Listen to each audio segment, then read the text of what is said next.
times when, you're in the car, you got your brain going too much, and it's when the demons start coming in, telling you that you're not good enough, you're going to wind up homeless and you can't do this.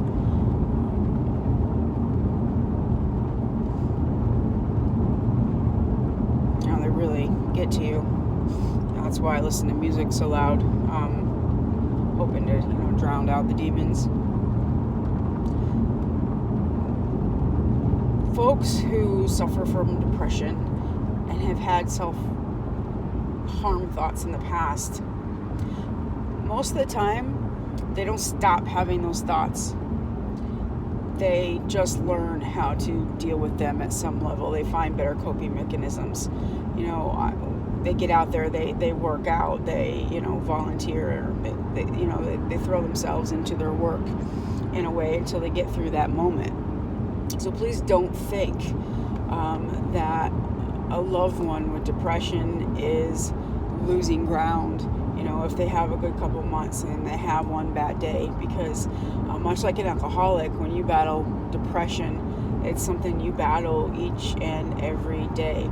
And trust me, you don't hear about half their bad days. You might not hear about a quarter of their bad days, because they know the stress it brings upon people, and they know that if they can't have a bad week and have support, typically they can't have a good 3 months and have those understand that one bad day where they just are barely hanging on.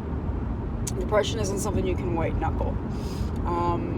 You have to get appropriate help. You need to go to counseling, but it's not just about the counseling. It's about figuring out your coping mechanisms. It's different for everybody. Mine used to be writing. I wrote poems and songs and pouring myself out in giving service.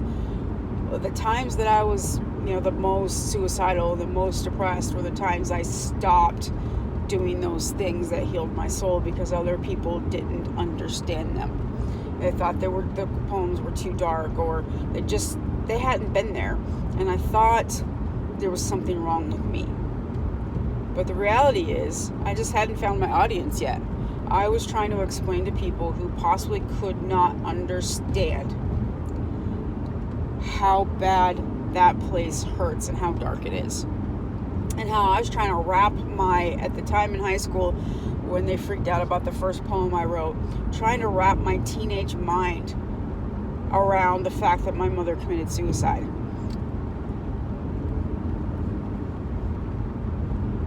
And why her family wasn't enough, and why, according to the Catholic Church, she was in hell, and just how to process all that. It was a shameful thing. We weren't allowed to speak of my mother. There was no happy talk. It was she just ceased to exist, and everyone around me did everything they could to erase her. And for a lot of years I was angry at them for that, and then the realization came that they didn't know how to cope either.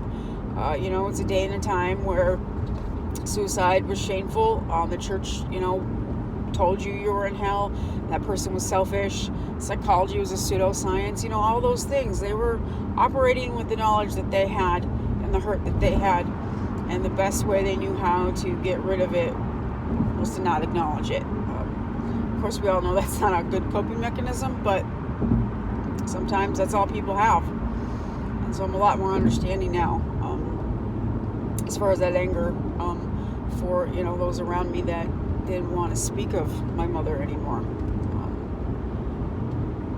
So if you get anything, if you've even watched this far, because I'm sure I bored y'all, please understand that if you're suffering from depression, not everyone around you is going to understand. If you have a loved one who's suffering from depression, they're going to have bad days that you just can't understand. You know what? Helping others isn't about understanding. Helping those we love is about being there with them, acknowledging the fact that you can't understand and you possibly can't help them, except for, sitting next to them and getting them the help that they need. You're not a psychologist. It's not your job to stay on the phone with them for 5 hours, and keep them from harming themselves. And it's your job to call 911 and get them the help that they need and do the best you can. And sometimes that works and sometimes it doesn't with the the psych holds for 3 days, the 5150, whatever you want to call it. But most of the life isn't about understanding. If you seek to be understood, you will not achieve anything that you're setting out to achieve. Expect people not to understand and be okay with it. Expect not to understand others and be okay with it. It's really just that simple. I know it's a hard concept though, because we are constantly looking for answers. We are constantly looking for that reconciliation,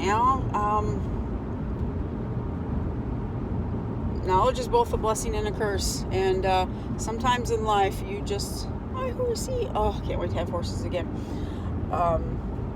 Sometimes you just have to acknowledge the fact that you don't understand, and you got to go with it, because it'll eat you alive if you don't. And stop seeking to be understood, and stop seeking to understand everything. And I promise you, there will come a day where you'll find the people it just clicks with. There's some things in this life that just can't be said, and when you find your right audience or your right tribe, you just look in their eyes and they get it. And those are the people you're looking for, the ones that just get it, and you'll find them. Stop trying to turn everyone around you into the ones that just get it, because they can't get it if they haven't been where you've been, right?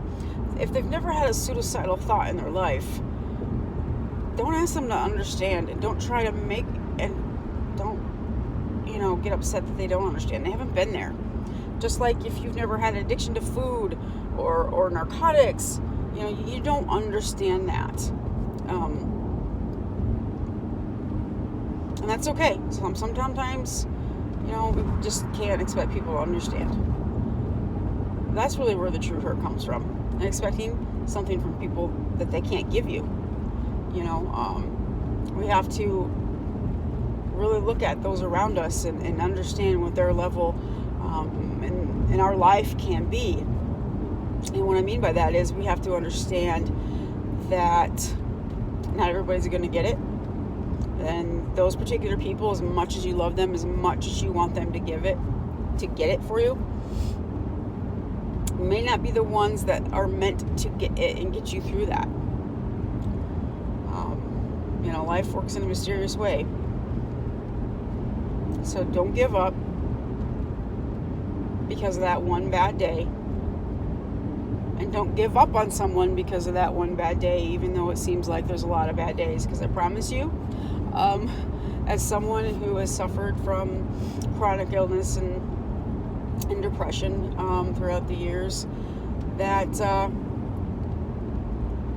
they don't tell you a quarter of the really, really bad days. You might hear about the medium days, but the days where they're white knuckling it and they're barely getting by and they've locked themselves in the bathroom, or they're sitting on the beach staring at a bottle of booze, deciding if they got the strength to get through one more day. You usually don't hear about those days. So give them a little slack. And if you're depressed or chronically ill, give your loved ones a little slack and go get the help that you need. You can't do it by yourself. You just can't. It'd be nice if we could. And ignore those stories of, well, so-and-so never saw a shrink and he just decided not to be depressed. It doesn't work that way. I'm just here to tell you right now, it doesn't work that way. And maybe they found something that works for them. That's great. Counseling doesn't work for all people, but there's different type of counselors.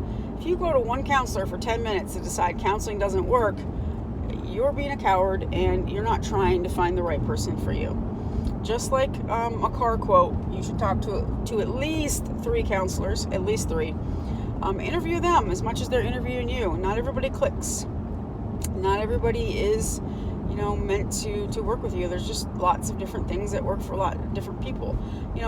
Counseling isn't any different than medication. Some antibiotics work for some people, some don't. I'm here to tell you I'm antibiotic resistant. Most of that shit does not touch what I need it to do in my life, but it doesn't mean that antibiotics don't work.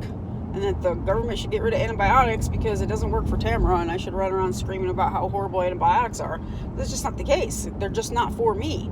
And certain counselors just aren't for you. And you need to, do your due diligence and get out there and attempt.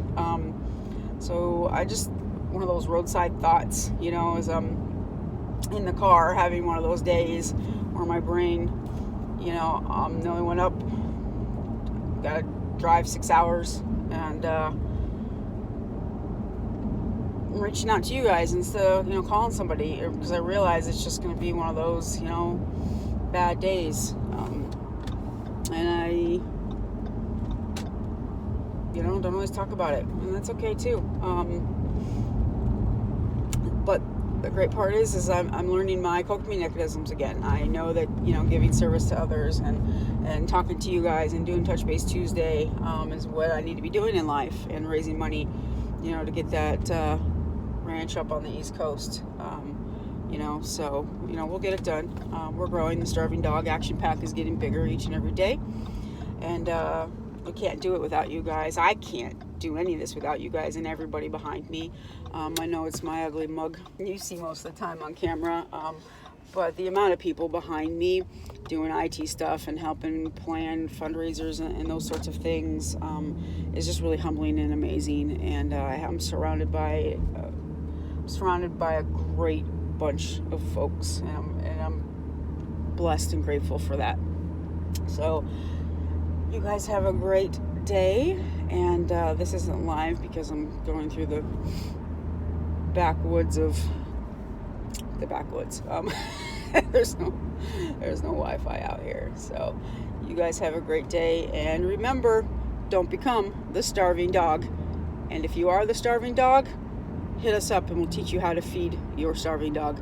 Have a great day, guys.